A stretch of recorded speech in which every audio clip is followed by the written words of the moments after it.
In pre-Islamic times, apart from a small number of urban trading settlements, such as Mecca and Medina, most of what was to become Saudi Arabia was populated by nomadic tribal societies in the inhospitable desert.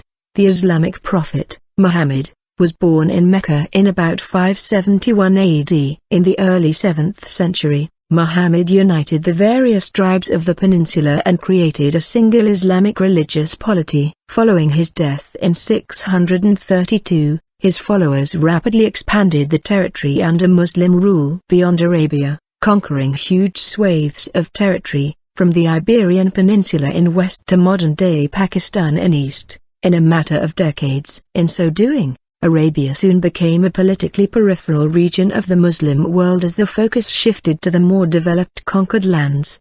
36. From the 10th century to the early 20th century, Mecca and Medina were under the control of a local Arab ruler known as the Sharif of Mecca, but at most times the Sharif owed allegiance to the ruler of one of the major Islamic empires based in Baghdad, Cairo or Istanbul. Most of the remainder of what became Saudi Arabia reverted to traditional tribal rule. In the 16th century, the Ottomans added the Red Sea and Persian Gulf coast, the Hejaz, Asir and Al-Azhar, to the empire and claimed suzerainty over the interior. One reason was to thwart Portuguese attempts to attack the Red Sea, hence the Hejaz, and the Indian Ocean. Ottoman degree of control over these lands varied over the next 4 centuries with the fluctuating strength or weakness of the empire's central authority. The emergence of what was to become the Saudi royal family, known as the Al Saud, began in Najd in Central Arabia in 1744, when Muhammad bin Saud,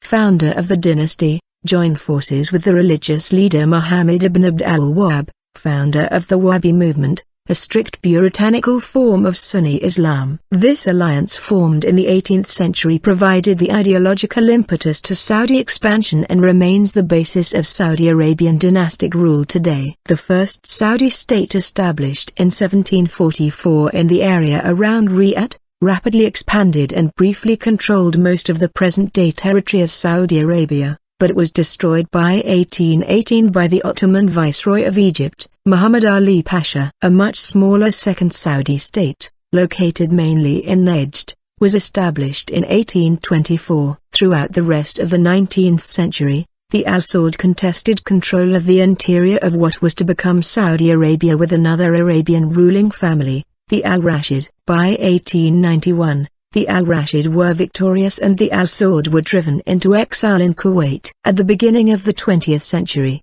the Ottoman Empire continued to control or have a suzerainty over most of the peninsula. Subject to this suzerainty, Arabia was ruled by a patchwork of tribal rulers, with the Sharif of Mecca having preeminence and ruling the Hejaz. In 1902, Abdul Rahman's son, Abdul Aziz, later to be known as Ibn Saud, recaptured control of Riyadh, bringing the Al Saud back to Najd. Ibn Saud gained the support of the Ikhwan, a tribal army inspired by Wahhabism and led by Faisal al-Dawish, and which had grown quickly after its foundation in 1912. With the aid of the Ikhwan, Ibn Saud captured Al-Azhar from the Ottomans in 1913. In 1916, with the encouragement and support of Britain, which was fighting the Ottomans in World War I, the Sharif of Mecca, Hussein bin Ali, led a pan-Arab revolt against the Ottoman Empire to create a united Arab state. Although the Arab revolt of 1916 to 1918 failed in its objective, the Allied victory in World War I resulted in the end of Ottoman suzerainty and control in Arabia. Ibn Saud avoided involvement in the Arab revolt,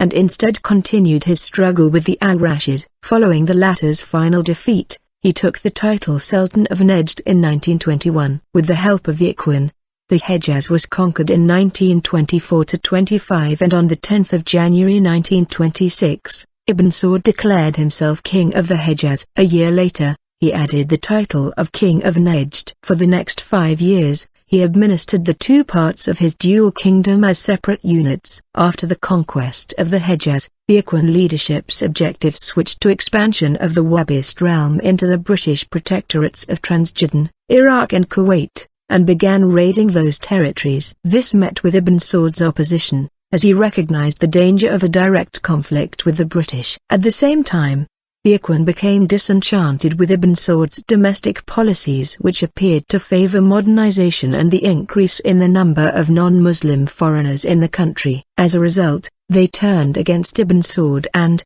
after a 2-year struggle, were defeated in 1930 at the Battle of Sibilla, where their leaders were massacred. In 1932 the two kingdoms of the Hejaz and Najd were united as the Kingdom of Saudi Arabia.